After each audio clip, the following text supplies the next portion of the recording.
Welcome to Richfield, Utah. This one's been a doozy. We are, let's say, about 320 miles in collectively. We've got 4 of our very favorite e-bikes. Grab your favorite beverage, grab a chair, sit down, buckle up. And welcome to the 2023 Lightweight e-bike Showdown.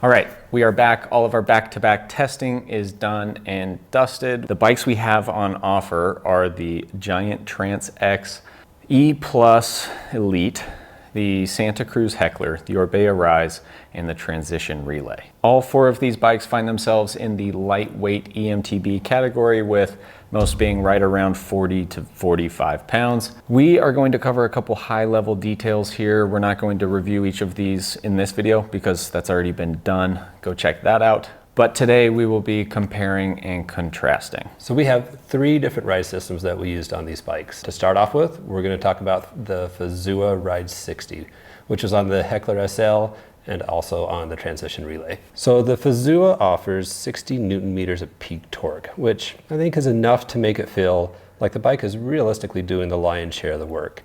It's not quite enough to hang with the full power e-bikes, but right with the other mid-power bikes, no problem, and really is appropriate for this category. It's not quite as refined as the Sync Drive or the EP8 RS, but you know, it performed well during our tests and we had no reliability issues whatsoever. In fact, we didn't have any issues on any of these. It doesn't engage as quickly as the others and seems to provide a similar level of output regardless of your input. It doesn't match your effort as well as some of the other systems. That's not necessarily a bad thing, but it strays a bit from the natural ride experience that some of the other systems are chasing. While a lot of the other systems prefer a lighter gear and a higher cadence, the Orbea seems to perform best in a little bit harder of a gear. We're not talking like multiple gears harder, like maybe 1 gear harder. More like a pedal bike would and more like you'd be used to there. The range on the Orbea system is on the high end, with our testing coming in at about 3,400 to 3,500 vertical feet of elevation, gained for about a 200-pound rider. So we wanted to make sure that these were all done as kind of an apples-to-apples comparison. So the range on all of these was done with a 200-pound rider on full boost the whole time. The range is slightly better than the Rise, which has a 360 watt-hour battery, and significantly better than the Trance X Elite Pro/something. One of the best things about the Orbea is that there is no noticeable drag in the system. So that means if your battery dies, you can ride it like no big deal. It really doesn't give you any resistance. Probably my more favorite part about that though is that you don't hit that e-bike assist wall, meaning like you're going 20 miles an hour and all of a sudden that e-bike wall hits. It almost feels like you're being thrown over the bar or you're pedaling in mud, and you just don't even feel that at all. It's just really a nice transition. I feel like you can actually pedal it faster and get up to higher speeds overall with that system because you're not fighting anything. All right, so now we're going to jump into the Shimano EP8 RS. This is on our Orbea Rise, and this is one of the first of the lightweight motors. It is a little bit more refined. This system definitely skews more towards the natural ride feel with a higher cadence preferred. So you'll want to put it in an easier gear and spin a little bit faster than you would on, say, the Orbea. And the bike really rewards you for that. That's where the motor puts out the most assistance. The Rise offers a very similar amount of assistance to the Heckler SL and the Relay, with maybe just a little bit less effort required on your part when you hit those steep hills, especially if you put it in rider profile 2. The newer EP801, it's the newest iteration of this motor, is a bit quieter than the old one. It doesn't have that distinct rattle that the old EP8 was famous for. So the range on this bike is really good. It's not quite as good as the Orbea. This bike we got about 2,600 to 2,700 vertical gain for a 200-pound rider. That is a little bit less per watt hour than the Orbea system. The EP8 RS is probably the most natural feeling drive system in our test though, and it's followed closely by the Sync Drive Pro. So last up is the Sync Drive 2 on the Trance X Advanced E Plus Elite. I think I got those all in the right order there. The amazing thing about this motor is just, it is so fast, it is so powerful. This one really is kind of an outlier in our group because it does have a full power 85 Newton meters. Pair that with overall a lightweight bike and this thing is an absolute rocket. It is easily the fastest drive system in the test. In fact, when compared with even the full power Bosch Performance Line CX Race that we had one of our friends riding along with us on the Orbea Wild, the Trance is faster, period. So in fact, the Trance can be a little bit too powerful at times. With the lightweight frame and the full power motor, there's a decent amount of boost. So for the technical bits, it can be a little bit easier to climb in one of the lower settings instead of keeping it up in the highest settings, because that can be just a little bit more jerky, a little bit harder to keep that front wheel down and going in the direction that you want. While Giant has worked some magic with developing a new cell type, the Trance X Elite has the shortest range in our group. That's always going to be the case when you have a full power bike and a smaller battery. No matter what, it's just math. In our testing, we consistently killed batteries at about 2,000 feet, again for that 200-pound rider. That's not quite enough for a big e-bike mission, but it would cover you on quick e-bike missions during the afternoon, during the morning, where you just are trying to get a quick rip in. Giant does make a 200 watt-hour extender, so it's going to add 50% more range. Theoretically, with that, you're getting closer to a 3,000-foot range, but keep in mind, you're also adding more weight to the bike. So now that we've covered drive systems, we're going to jump into the bikes themselves, how they ride both uphill and downhill. All right, so comparing these bikes on the climbs is going to be a little bit tricky because they each bring something unique and pretty impressive to the table. But at the end of the day, there was a pretty clear standout in climbing performance. So the Trance X E Plus Elite is easily the best climber in our entire group. When I first rode this bike last fall, I knew it was going to be a tough one to beat in the climbing department. It offers a great deal of traction while still being efficient on the pedals. And you pair that with the best-in-class power-to-weight ratio from that drive system, and you've got yourself a mountain goat. Doesn't matter if it's rough, steep, loose, twisty, smooth, fast, whatever it is, the Trance X is going to find itself at the front of the pack. It makes quick work of tough technical climbs as well as flat out and smooth ones. Giant has knocked it out of the park with the suspension on the Trance Elite. It's efficient enough without going overboard, meaning it still offers a lot of traction and control. It also has a bit more balanced geometry than some of the other bikes in our test.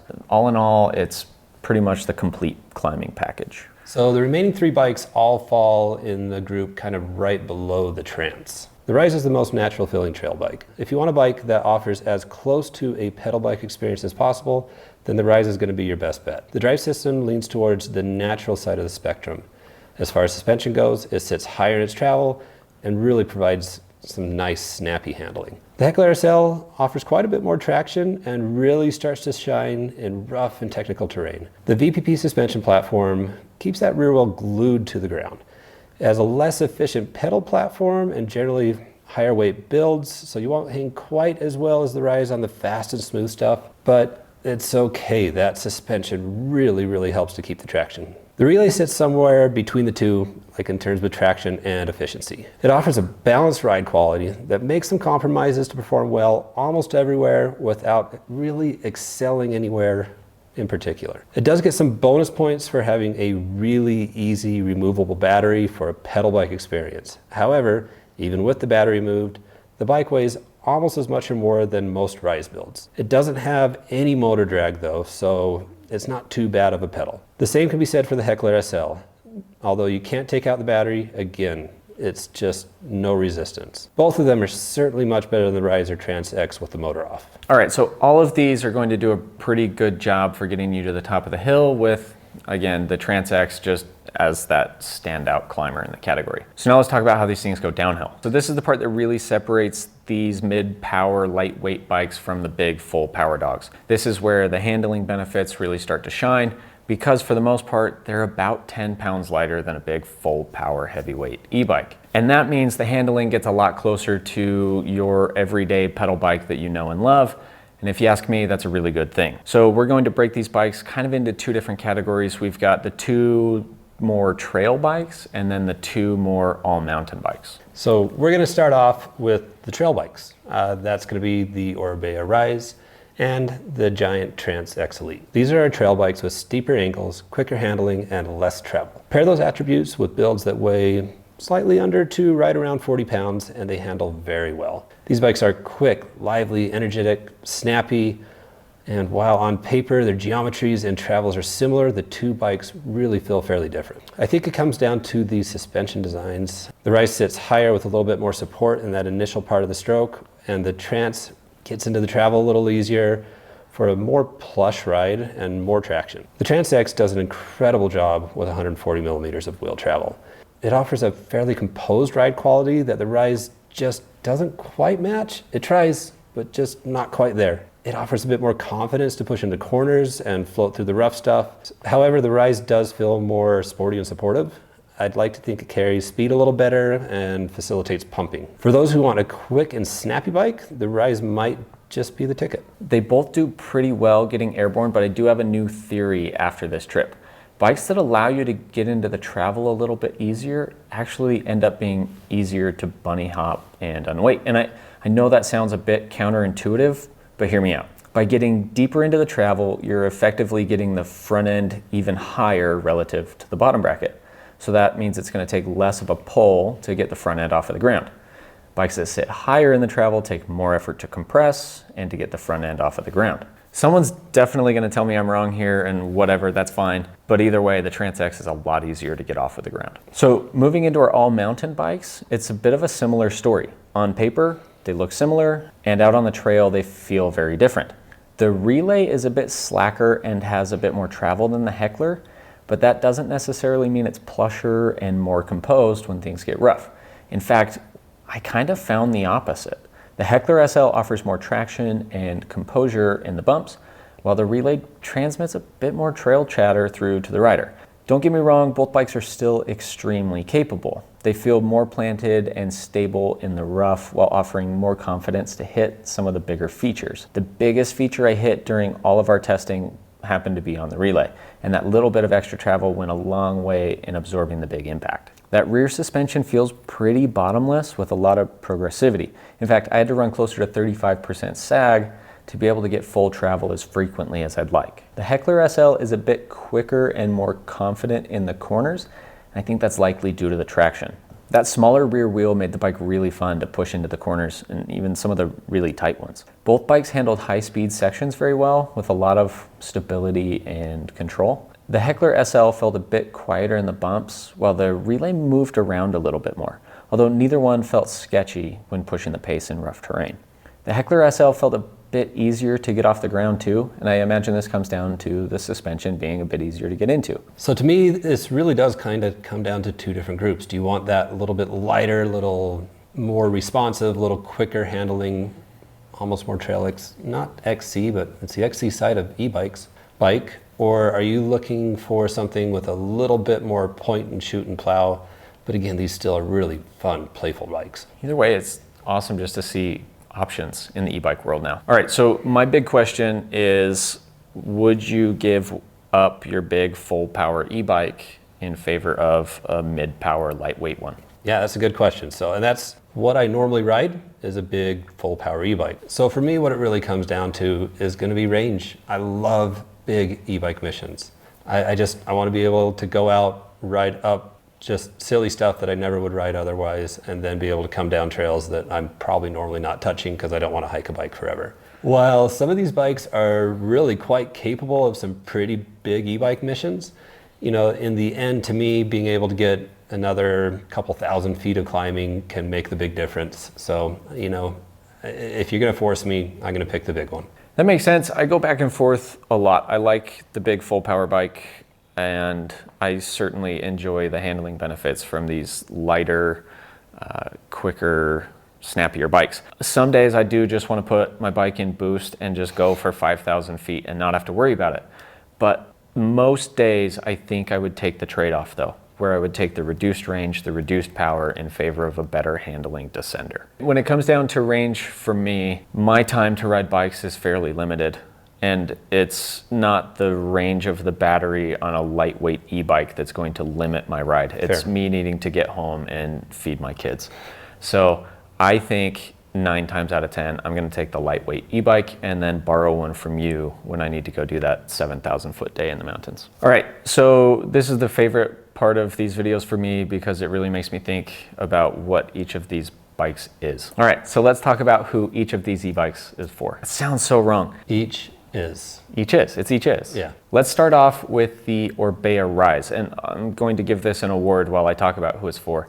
This bike is the most natural. I like the Rise for the person who wants the most natural feeling e-bike. The weight, the handling, the suspension, and the motor feel more like a pedal bike than really any other bike in our test. I also like the Rise for folks who ride a wide variety of terrain, both up and down. It is the most trail of all of our bikes.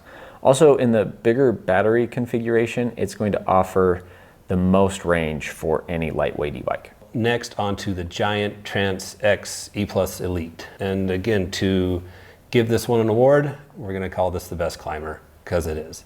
That motor with the extra boost, with the extra power, really is just gonna separate it from the other bikes in the pack. The range is a limiter though. So, you know, it's a give and a take there. But if your focus really is gonna be short e-bike missions, like an afternoon hour rip, so you just gotta get your ride done fast and you want something that's gonna allow you to do it faster than realistically anything else out there, the Trance X is amazing. The suspension quality too is flawless. It offers so much traction, control, pop, everything that you can ask of out of suspension. All right, so moving into the Santa Cruz Heckler SL, this one for me is the best descending bike we have in our test. I'd pick the Heckler SL for folks who don't want to compromise at all, not even one tiny little bit, on descending and handling characteristics when it comes to buying an e-bike. They want it to be as fun and lively and easy to maneuver as their pedal bike. It is definitely the most fun descender we have in the entire test, and it's still very capable and stable for rough descents. So if you ride your bike for the downhills, the Heckler is going to be the bike for you. So last up is the Transition Relay, which is going to get the award for the most versatile bike out of this group. It is really up for anything, e-bike or not. It comes in this standard 160 millimeter travel version with 29-inch wheels. It comes in the burlier P&W version with a mixed wheel setup. It allows for riding with the battery moved for places that won't allow e-bikes, or if for some reason you just need to go out and hurt more, it's gonna do that for you too. All right, so that's gonna wrap it up for our lightweight eMTB Showdown. I personally am a big fan of this category of bikes, and again, it is super cool to see e-bikes starting to expand into more categories for more riders. So thanks for sticking around, and we'll see you next time.